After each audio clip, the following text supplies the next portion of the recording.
विद्यार्थी मित्रांनो, आता पुढचा भाग आपण अभ्यासणार आहोत. Significance of seed and fruit formation.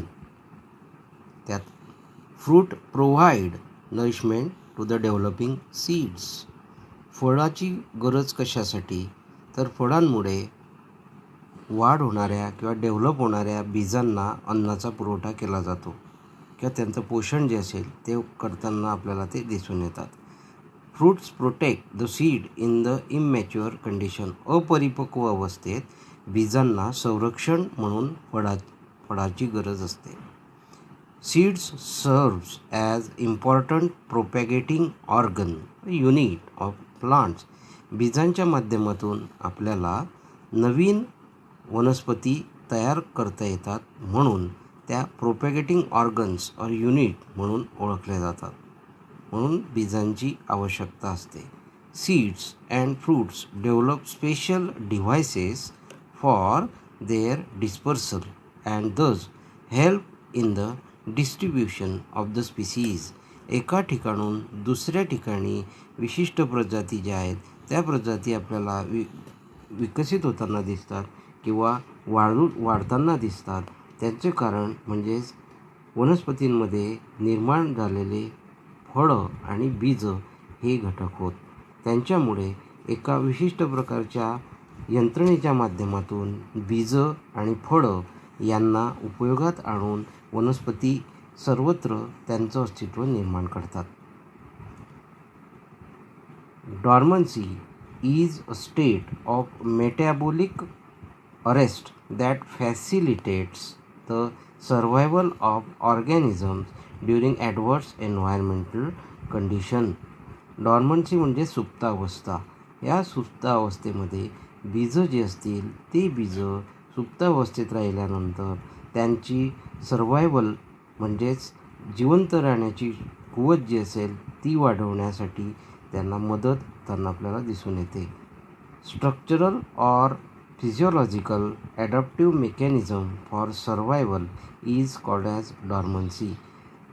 बदल आणि विशिष्ट चयापचयाच्या प्रक्रियेच्या माध्यमातून काही विशिष्ट अशा प्रकारच्या यंत्रणा वनस्पतींच्या बीजांमध्ये तयार होणं म्हणजे त्याला डॉर्मन्सी असं म्हटलं जातं. Mature and viable seeds will not germinate even in the presence of favorable conditions, and they are dispersed at different places during dormancy. परिपक्व झालेल्या आणि अंकुरण क्षमता असलेले बीज जे आहेत ते सहजासहजी जोपर्यंत त्यांना पोषक अशा प्रकारची परिस्थिती निर्माण होत नाही तोपर्यंत त्या अंकुरित पावत नाहीत. त्यांना ज्या वेळेला आवश्यक अशा प्रकारचं वातावरण निर्माण होतं त्यावेळेला त्यांच्यामध्ये अंकुरण क्षमता आपल्याला दिसून येते आणि तोपर्यंत ते सुप्तावस्थेमध्ये आपल्याला दिसतात. Viable seeds germinate only after completion of dormancy period. परिपक्व झालेल्या अंकुरण क्षमता प्राप्त झालेल्या बीजांमध्ये आपण डॉर्मन्सी म्हणजे सुप्तावस्था संपल्यानंतरच अंकुरण क्षमता जी असेल ती आपल्याला दिसून येते. पुढचा भाग apomixis. It is phenomenon of formation of embryo through asexual method of reproduction without formation of gamete and the act of fertilisation.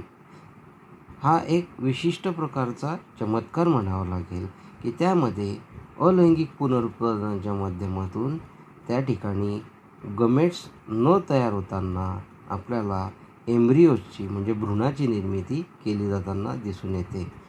Alternatively it is unusual sexual reproduction where there is no meiosis and syngamy. आता या ठिकाणी जर आपण बघितलं तर हे unusual sexual reproduction आहे, ज्या ठिकाणी मिओसिस आणि सिनगॅमी अशा प्रकारच्या प्रक्रिया ज्या आहेत त्या घडून येताना दिसून येत नाही. म्हणजे पेशी विभाजन असेल किंवा गमेट्सचं फ्युजन असेल हे आपल्याला या प्रक्रियेत दिसून येत नाही. Embryo develops in the ovule and ovule develops to form seed. In apomixis when a gametophytic or gametophyte organ or cell produces embryo-like structure without fertilization, it is termed as apogamy. ज्या वेळेला या प्रक्रियेमध्ये गमेटोफायटिक organ जो असेल त्यामधील काही पेशी ज्या आहेत या पेशी प्रत्यक्षरित्या एम्ब्रिओ म्हणजेच भ्रूणासारखं एक भाग तयार करतात ज्यामध्ये संयोग न होताना त्या भागाची निर्मिती होताना दिसून येते, त्याला ॲपोगॅमी असं म्हटलं जातं. Similarly when diploid sporophytic cell produces a diploid gametophyte without undergoing meiosis is called as apospory. ज्या वेळेला डिप्लॉइड म्हणजे 2 set number of set chromosome असलेला जो स्ट्रक्चर असेल वनस्पतीच्या जीवनातला त्या ठिकाणी ज्या वेळेला मिओसिसची प्रक्रिया न होताना त्यापासून आपल्याला स्पोरोफाईटची डेव्हलपमेंट होताना दिसते त्यावेळेला आपल्याला त्याला ॲपोस्पोरी असं म्हणतो. उदाहरणार्थ ऑरेंज आणि मँगो या वनस्पतींमध्ये या पद्धतीने ॲपोमिक्सिस आपल्याला दिसून येतं. The main categories of apomixis are. तर ॲपोमिक्सिस कशा पद्धतीने होतं. पहिलं रिकरंट ॲपोमिक्सिस.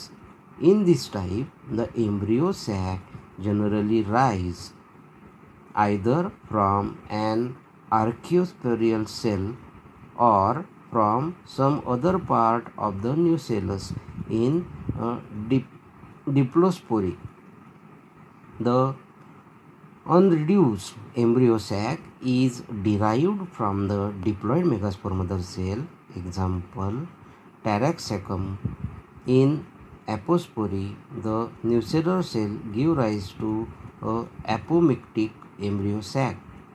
यामध्ये जर आपण बघितलं तर एम्ब्रिओ सॅक जी असेल ती एम्ब्रिओ सॅक आपल्याला आर्किओस्पोरियल सेलपासून तयार झालेली दिसून येते किंवा आणखी इतर कोणत्या न्यूसेलससारख्या घटकांपासून ती तयार झालेली दिसून येते.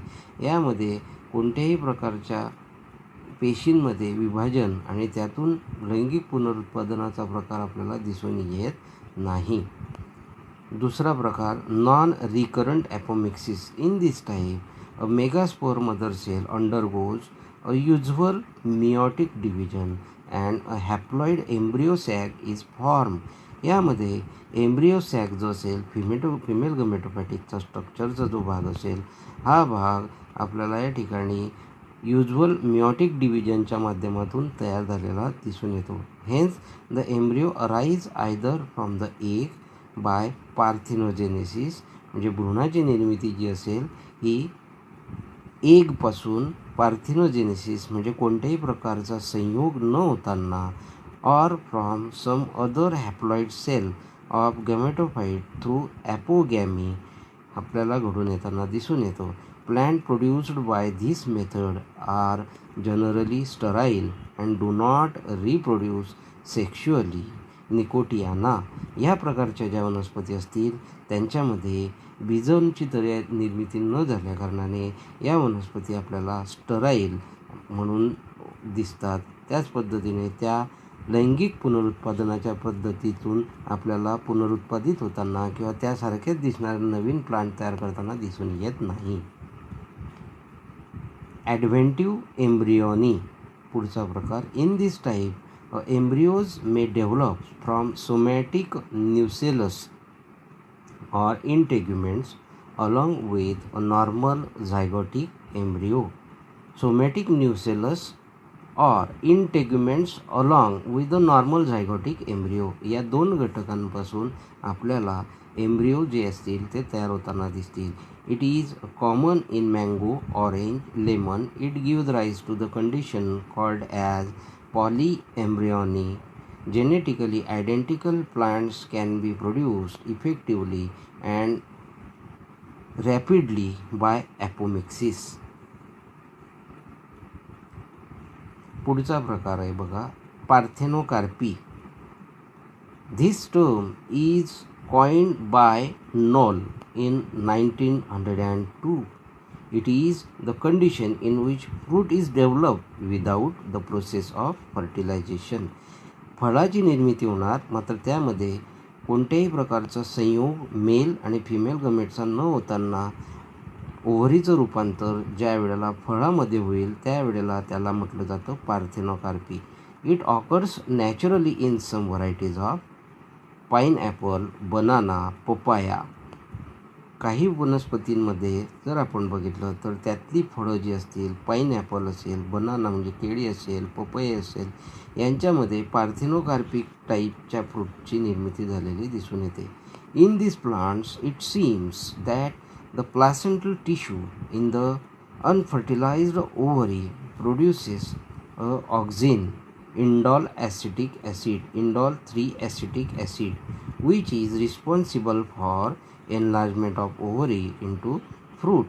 नैसर्गिकदृष्ट्या अशा प्रकारच्या वनस्पतींमध्ये अनफर्टिलाइज ओव्हरीमध्ये ऑक्झिनची निर्मिती केली जाते, ज्याला इंडॉल 3 ॲसिटिक ॲसिड म्हटलं जातं, ज्या माध्यमातून ओव्हरी जी असेल तिचं आकारमान वाढवून तिचं रूपांतर फळामध्ये झालेलं दिसून येतं. The fruit resembles the normally produced fruit but it is seedless. हे फळ जे असेल हे इतर फळांप्रमाणे दिसणार, मात्र त्यामध्ये मेल आणि फिमेल गमेट जे आहेत ते एकत्र न आल्यामुळे, त्यांचा संयोग न झाल्यामुळे त्या ठिकाणी बीजांची निर्मिती आपल्याला झालेली दिसून येत नाही. पॉलीएम्ब्रियॉनी, पुढचा भाग पॉलीएम्ब्रियॉनी.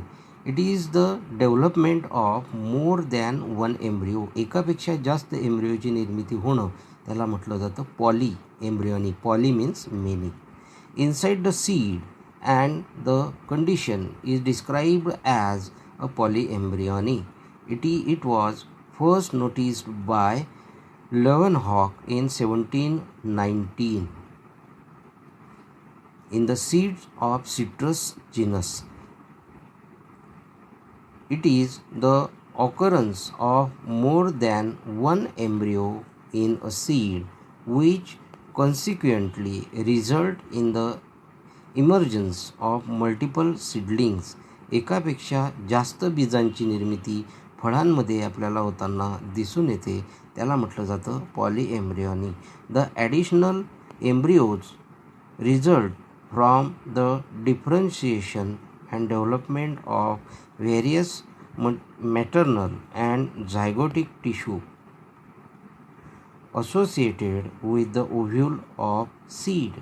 Polyembryony may be true or false, depending upon whether many embryos arise in the same embryo sac or in different embryo sac in the same ovule. In adventive polyembryony, an embryo develops directly from the diploid cell of nucellus and integument, as in citrus. लिंबाच्या फळामध्ये जर आपण बघितलं तर त्या ठिकाणी अनेक embryo जे आहेत ते अनेक एम्ब्रिओ आपल्याला ॲडव्हेंटिव्ह एम्ब्रिओ पॉलीएम्ब्रियोनीच्या माध्यमातून तयार झालेले दिसतात. त्या ठिकाणी डिप्लॉइड सेलपासून न्यूसेलसच्या या अनेक बीजांची निर्मिती जी आहे ती तयार झालेली दिसून येते.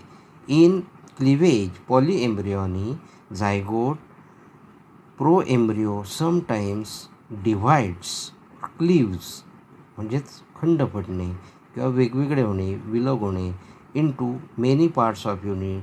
Each unit then develops into an embryo. Polyembryony increases the chances of survival of new plants. Nucellar adventive polyembryony is of great significance in horticulture. या प्रकारच्या माध्यमातून निर्माण झालेले जे फळं असतील त्यांच्यामध्ये जास्त जिवंत राहण्याची शक्यता आपल्याला दिसून येते आणि फलोत्पादन विभागामध्ये याला अतिशय महत्त्व आहे. नंतर पुढचा भाग आहे बघा, काही गोष्टी ज्या आहेत त्या तुम्हाला स्वतः करून बघायच्या आहेत. Help to rebuild natural ecosystem. Mix seeds and potting soil together with dry clay. Mould the mixture into small ball and allow them to dry in sun. Throw the same at places suitable for germination. विशिष्ट पद्धतीने बॉल्सची निर्मिती करायची आहे, त्यामध्ये आपण बीजं जे आहेत ते मातीबरोबर मिक्स करून त्यांना उन्हामध्ये थोडंसं वाळवून ज्या ज्या वेळेला शक्य होईल त्या त्या वेळेला त्यांना आपल्याला आवश्यक त्या ठिकाणी उगवण्यासाठी टाकून द्यायचं आहे. Think about it. How long seeds stay viable, healthy? Can old seeds steel grow? Some examples of oldest mature seeds that have grown into the viable plants are as follows. याबद्दल तुम्ही सर्वांनी समग्र विचार करणं हा गरजेचा आहे. या ठिकाणी आपण हा चॅप्टर फर्स्ट जो आहे तो कंप्लीट केलेला आहे. सर्वांनी या पाठाचा घरी नियमित अभ्यास करायचा.